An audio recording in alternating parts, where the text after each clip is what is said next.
आतिफ भाई ने बकौल कि 297 गड्डी ना जेड़ा भी बंदा वीडियो बनाना है ना तो उसकी वीडियो कम अज कम कुछ भी नहीं 1 मिलियन क्रॉस कर सी क्योंकि 297 नाल जेड़ी मेहनत की गई है वो जावेद भाई की थी।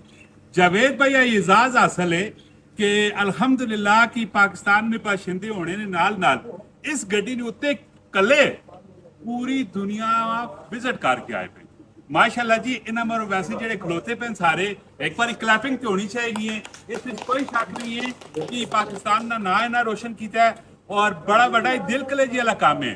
असं कदे घरों बाहर निकलने आ ना एक ही शहर तो दूसरे शहर मिलना पे तो असं संग लोड़ने आ कि यार असा नाल कोई बंदा होवे कि जिस नाल अस जुला रह च गपशप मारसा। वायदी जावेद भाई ने कि जेडे कले कितने मुल्क फिर के आए 31 मुल्क 31 मुल्क कितना टाइम आज ये 42 दिन 32,500 किलोमीटर और ग्रीन पासपोर्ट जिस ते मैंने फख्र है कि अपने पाकिस्तानी पासपोर्ट थे जरा कि पाकिस्तानी हिस्ट्री च अज तक कोई बंदा नहीं गया।